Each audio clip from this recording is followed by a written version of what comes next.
Chapitre 8. Quelques réponses à des questions difficiles. Dieu et l'injustice. Partout dans le monde, des individus subissent l'oppression, même si celle-ci s'exerce différemment et à des degrés divers. La réalité de ces injustices amène inévitablement ceux qui affirment faire confiance au Dieu de la justice révélé dans la Bible à se poser quelques questions fondamentales.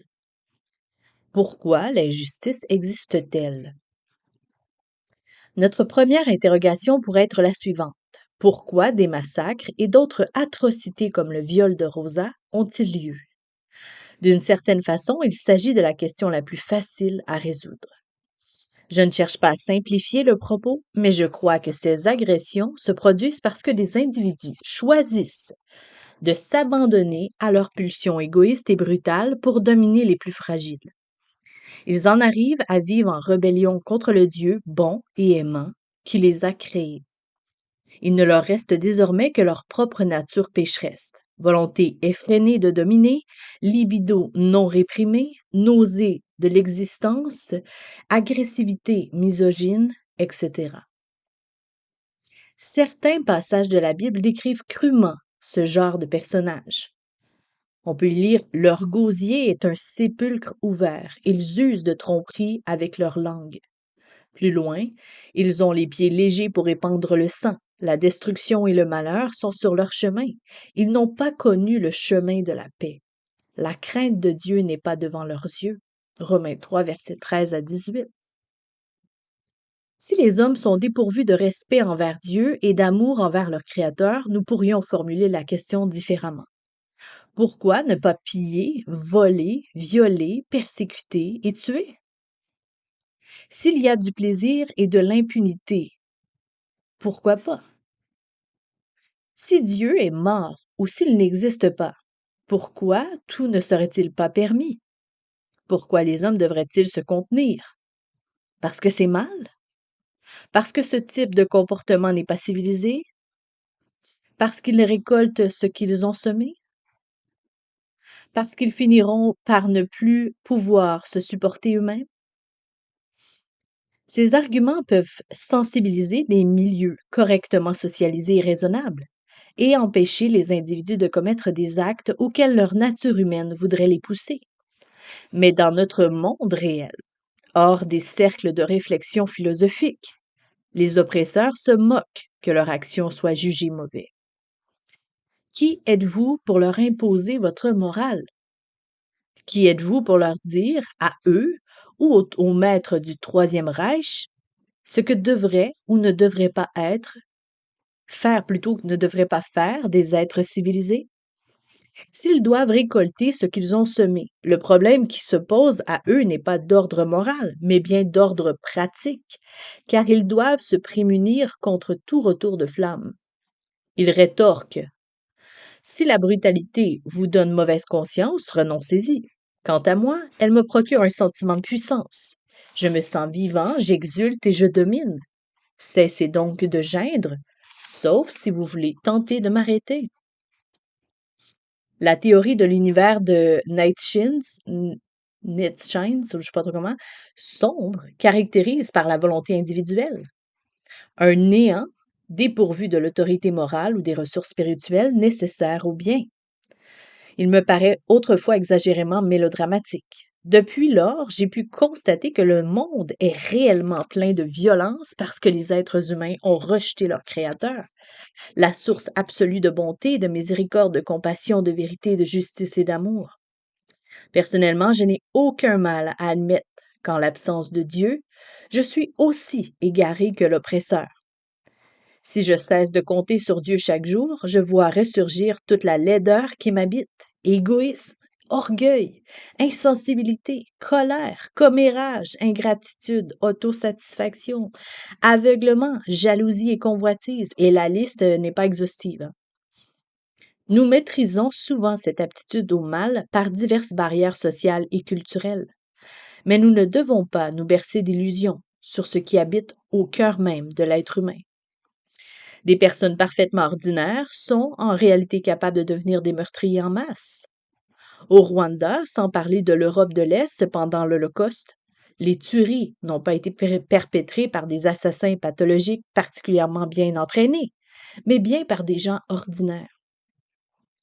Quand toutes les barrières morales ont été enlevées, les fermiers, des fonctionnaires, des instituteurs, des mères de famille, des médecins, des mères et des charpentiers ont empoigné une machette et taillé en pièces des femmes et des enfants sans défense. Et ce massacre a eu lieu dans un pays où 80% de la population se disait chrétienne. À moins de vouloir adhérer à des théories racistes sur les Africains ou à la mythologie sur l'éducation et la civilisation, comme en Allemagne de 1933, nous devons affronter les aspects objectifs et historiques de la question. L'individu sans Dieu, ou pire encore, l'individu sans Dieu, mais qui se revendique de Dieu, de Jésus, de Mahomet ou d'un autre, est une créature terriblement effrayante. L'éditorialiste d'un grand journal américain s'interrogeait sur les massacres commis en Algérie où un petit garçon de 8 ans avait eu la gorge tranchée au point d'être pratiquement décapité. Qu'avait bien pu faire un enfant de 8 ans pour mériter pareille mort? Quel pouvait être son crime, son idéologie ou ses convictions? Quelle menace pouvait-il représenter? Envers qui? Qu'est-ce qui peut justifier le meurtre d'un enfant? Quelle que soit la réponse, force est de constater qu'elle s'applique à grande échelle car le meurtre d'enfants est monnaie courante en Algérie. Dans certains villages, ils sont violemment projetés contre les murs. Il en va de même du meurtre de femmes et de personnes âgées, et bien entendu d'hommes. Ces gens ne revendiquent aucune appartenance politique. Ils ne sont pas non plus membres de l'armée ou de la police. Ils ne sont rien de plus que de simples paysans. Ils sont pourtant assassinés par milliers et souvent de façon aussi abominable qu'incompréhensible. Pendant la première semaine de janvier 98, pas moins de 1000 personnes ont été assassinées dans des villages à 250 km d'Alger, et ce, avec une sauvagerie telle qu'on a à peine à croire que les auteurs sont des êtres humains et non des animaux. Dostoïevski dirait que l'éditorialiste insulte les animaux en comparant les actes débridés de la nature humaine au comportement des bêtes. Tout à fait. Dans Les Frères Karamazov, Ivan décrit les atrocités attribuées aux Turcs et aux Circassiens. On peut lire un extrait.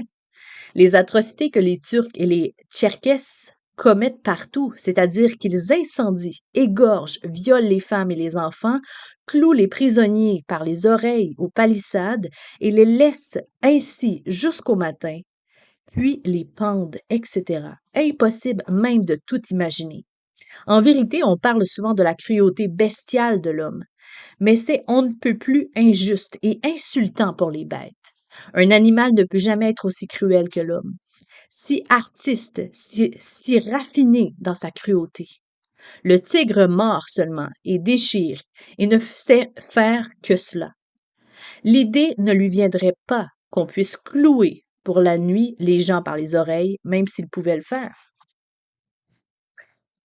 Il s'agit là de sombres considérations sur notre nature intrinsèque. Mais à la base de ce puits de noirceur se trouve la réponse à notre difficile question sur la raison des oppressions commises à l'encontre de personnes comme Rosa, exploitées, violées, torturées, assassinées, et la raison pour laquelle il ne leur est pas fait justice. En vérité, nous vivons dans un monde excessivement dangereux et en rébellion contre son créateur, un monde peuplé d'individus orgueilleux, effrayés, obstinés et violents qui se sont coupés de la bonté, de l'amour, de la miséricorde et de la justice de leur créateur. Pour résumer la situation, C.S. Lewis évoque la chute de l'humanité. Cette citation va comme suit. L'homme est désormais un objet d'horreur pour Dieu et pour lui-même, et une créature mal adaptée à l'univers, non pas parce que Dieu l'a fait telle, mais parce qu'il s'est rendu tel en abusant de sa volonté libre. Pourquoi Dieu permet-il l'injustice? Cette réponse entraîne d'emblée une interrogation infiniment plus complexe. Pourquoi Dieu laisse-t-il les êtres humains abuser à ce point de leur libre arbitre? Pourquoi permet-il à un individu de massacrer un autre? Et pourquoi Dieu tolère-t-il de pareilles injustices dans le monde? Je pense avoir entendu les réponses toutes faites sur le sujet dans les milieux chrétiens, autant d'arguments qui finissent souvent par déclencher un débat et agissant comme un siège éjectable qui épargnerait aux passagers soulagés une confrontation fatale avec les mystères désagréables. Les réponses faciles ne tiennent pas la route. Et l'insensibilité que j'ai pu observer, en moi comme en d'autres, devant la souffrance de Rosa ou celle de d'autres individus, a parfois frôlé la cruauté. Soyons honnêtes, la question est difficile. Comme l'a dit Irving Greenberg, un spécialiste de l'Holocauste, aucune explication d'ordre théologique ou autre ne devrait être avancée qui ne puisse sonner juste en présence d'enfants incinérés. Nous ne devons toutefois pas craindre de descendre dans les profondeurs du sombre puits de la vérité jusqu'à ce que nous trouvions le fond stable et solide. En effet, même si nous y sommes plongés dans l'obscurité et si nous nous nous enfonçons jusqu'aux chevilles dans la boue, nous ne poserons pas moins les pieds sur un lit de roche. Ce premier appui nous servira pour remonter vers la surface. Notre escalade ne nous propulsera pas jusqu'au ciel, mais elle pourrait suffire à nous faire sortir du puits obscur, rejoindre la terre ferme et marcher vers ce lieu où Dieu nous appelle. Pour grimper, la Bible nous exhorte à prendre appui sur l'humilité, sur la croix, sur l'amour et sur l'éternité. Appui numéro 1. Commencez par l'humilité. Dans la pensée et la sagesse chrétienne, la raison avancée pour laquelle Dieu permet l'injustice a toujours pris racine dans l'humilité. Il y a 15 siècles, Salvien de Marseille, l'un des pères de l'Église primitive, a affronté la question honnêtement et sans détour. Pourquoi le monde entier est-il la proie de puissances, pour la plupart injustes? Une réponse rationnelle et raisonnable, et raisonnablement cohérente, pourrait être « je ne sais pas ». Car j'ignore les secrets de Dieu. Je suis un homme et je ne comprends pas les secrets de Dieu. Job a pu constater personnellement que ceux qui prétendent expliquer la motivation ou le but poursuivi par le Dieu créateur et tout-puissant parlent en réalité de ce qu'ils ne comprennent pas, de merveilles qui les dépassent. Job 42, verset 3. Devant l'injustice, nous ne pouvons pas prétendre nous exprimer à la place de Dieu au-delà de ce qu'il nous a révélé de lui-même. Car même ce que nous savons de lui, nous ne le connaissons que partiellement. 1 Corinthiens 13, verset 9. L'appui numéro 2, se rappeler la croix. Il va de soi que cette notion d'un Dieu distant et insondable, hors de portée de mes objections, me paraît d'emblée enrageant. Dans le contexte de la souffrance humaine, comme celle de Rosa, je ne suis pas attirée par un Dieu serein et détaché, qui conserve tout un mystère et échange des sourires narquois avec les anges comme pour dire si seulement ils savaient. Mais je me souviens de Jésus, et je me rappelle alors qu'il est vraiment Dieu, et c'est celui de la croix. Même plongé dans la plus profonde angoisse, je me rappelle pourquoi j'aime Jésus et je crois en ses promesses. John Stott a magnifiquement exprimé mes propres convictions. La citation va comme suit. S'il n'y avait pas eu la croix, jamais je n'aurais pu croire en Dieu. Le seul Dieu en qui je crois est celui que Nietzsche, en tout cas, a tourné en dérision en le surnommant Dieu sur la croix. Dans notre monde de souffrance, comment pourrait-on adorer un Dieu qui aurait été exempt? Je suis entrée main forte à maintes fois dans des temples bouddhistes en différents pays d'Asie et j'ai pu contempler la statue de Bouddha, des jambes croisées, des mains jointes, les yeux fermés, l'esquisse d'un sourire sur les lèvres, l'air absent, totalement détaché des souffrances de ce monde. Alors, par la pensée, je revoyais cet homme abandonné sur une croix, meurtri, les mains et les pieds percés de trous, le dos lacéré, les membres écartelés, le front ensanglanté, portant la marque d'une tresse d'épines, les lèvres desséchées traduisant une soif intolérable, plongé dans la nuit la plus noire, celle de l'abandon par Dieu. Voilà le Dieu qu'il me fallait. Il a laissé de côté son immunité à la souffrance. Il est entré dans notre monde de chair et de sang, de larmes et de mort. Il a souffert pour nous. À la lumière des siens, nos souffrances sont plus faciles à accepter. Certes, ici-bas, le seul signe de ponctuation qui convienne à la souffrance humaine est le point d'interrogation. Et pourtant, nous pouvons lui superposer un autre signe, celui de la croix, l'emblème de la souffrance divine. La croix de Christ est le seul moyen dont Dieu dispose pour se justifier dans un monde tel que le nôtre. Dès lors que je questionne avec désinvolture les motivations du Tout-Puissant qui tolère ces actes atroces, je me fige dans un frisson d'humilité et je me rappelle qu'il n'existe aucune souffrance subie par sa création qui n'ait été prêt à supporter lui-même. Je me tiens, en effet, devant un Dieu dont les pensées et la souffrance me dépassent. Néanmoins, et en toute humilité, le chrétien peut se demander si Dieu a révélé quoi que ce soit sur les raisons pour lesquelles il permet aux oppresseurs de persécuter les faibles. Appui numéro 3. Reconnaître que Dieu désire notre amour librement consenti. L'une des choses que cette révélation nous apprend est qu'en créant l'humanité, Dieu n'a voulu se satisfaire de rien de moins qu'une relation d'amour sincère avec chaque homme et chaque femme. Il voulait que nous connaissions la gloire d'être aimés de lui et de le rencontrer véritablement. Il désirait nous voir jouir d'un amour réciproque, passionné, triomphant et personnel pour le Créateur de l'univers, l'amoureux de nos âmes. La nature même d'une telle relation exigeait toutefois aussi qu'il nous laisse libres de ne pas l'aimer et le connaître libre de le rejeter, lui et son esprit.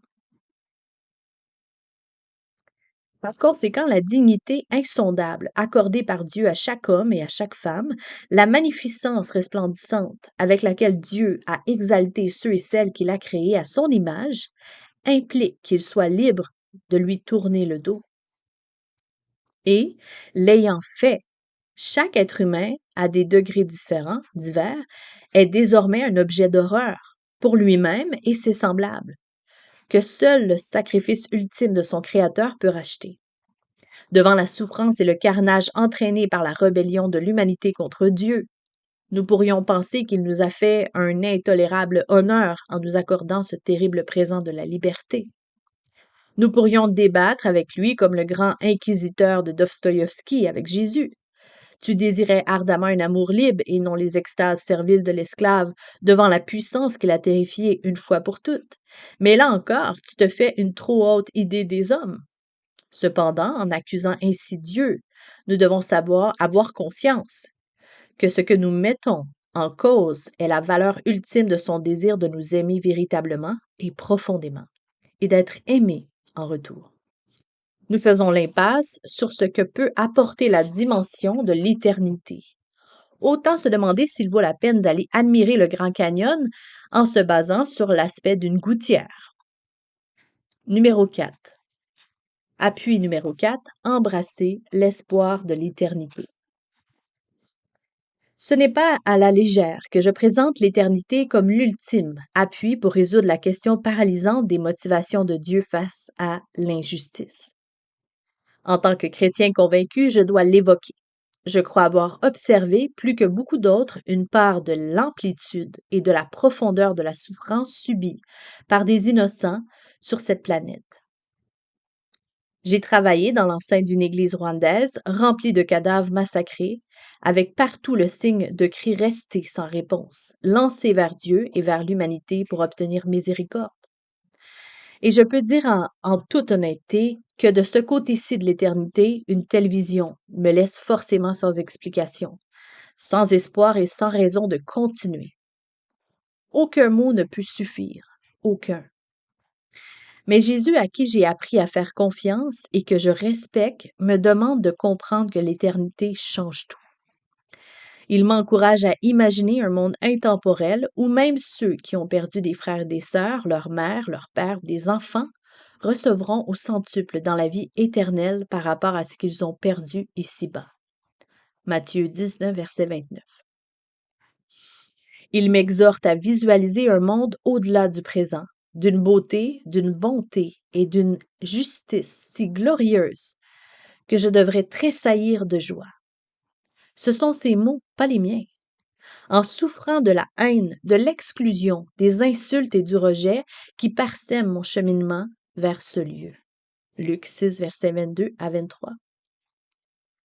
Selon l'apôtre Paul, il n'y a pas de commune mesure entre les souffrances du temps présent et la gloire à venir qui sera révélée pour nous. Romains 8, 18. Pour la plupart des gens, ce dédain à l'égard de la souffrance humaine sonne creux. Mais n'oublions pas que cet homme a non seulement pu avoir un aperçu du monde à venir, mais dans son temps a reçu 39 coups de fouet à 5 reprises et a été battu 3 fois de verge, a presque été lapidé à mort et a été emprisonné à tort trop souvent pour ne pas s'en rappeler. 2 Corinthiens 11, versets 23 à 28, 2 Corinthiens 12, versets 3 à 4. J'éprouve beaucoup de sympathie pour ceux qui sont touchés par le regard de Rosa ou qu'ils contemplent les corps sans vie empilés au Rwanda et affirment que rien dans le monde à venir ne pourra compenser cette souffrance. Mais je ne suis pas certain qu'il en soit ainsi. On pourrait dire que la notion de l'éternité n'est qu'une illusion, mais comme C.S. Lewis l'a souligné, il n'y a qu'une alternative. Les promesses bibliques sur la consolation de l'éternité sont vraies ou elles sont fausses. Soit la mort nous insultera et se rira des blessures de la vie, soit nous entendrons une forte voix qui disait, Voici le tabernacle de Dieu avec les hommes. Il habitera avec eux, ils seront son peuple, et le Dieu lui-même sera avec eux. Il essuiera toute larme de leurs yeux. La mort ne sera plus. Il n'y aura plus ni deuil, ni cri, ni douleur, car les premières choses ont disparu. Un peu plus loin, Voici, je fais toutes choses nouvelles. Apocalypse 21, versets 3 à 5. Si ces affirmations sont vraies, elles pourraient bien tout changer. Si c'était une illusion, je vous l'aurais dit, promet Jésus, Jean 14, verset 2. Or, si Jésus ne revendiquait pas avec raison l'autorité divine absolue de telles promesses, non seulement il serait un piètre enseignant, mais il serait en outre un menteur cruel et un psychopathe victime d'hallucinations. Par ailleurs, en l'absence de cette perspective d'éternité, il ne me reste pas le moindre espoir terrestre qui ne soit immédiatement anéanti sous le poids des données empiriques du désespoir qui m'environne. L'éternité ne fournit pas une raison d'échapper aux besoins de notre monde, mais elle offre, au contraire, la nourriture de l'esprit qui a permis à des chrétiens à travers les âges de répondre à ces besoins sans répit, même face à la mort. Dans les mois qui ont suivi mon retour du Rwanda, chaque fois que je me rendais à l'église, mon esprit dérivait et se livrait involontairement à l'horrible calcul sur le temps et les moyens qu'il faudrait mettre en œuvre pour assassiner toute l'assemblée à coups de machette, comme d'innombrables lieux de culte du Rwanda. Je détestais y penser, mais je n'y pouvais rien. J'en étais chaque fois réduit à fixer le plafond en retenant les larmes qui me brouillaient la vue et menaçaient de m'inonder le visage. La vision du gâchis de toutes ces vies me submergeait et pourtant, les mâchoires serrées, mon âme continuait de rendre témoignage à travers les paroles du cantique de louange. Par la grâce de Dieu, je crois que ce témoignage est vrai. D'une certaine façon, je trouve l'espoir de l'éternité, certain et vrai.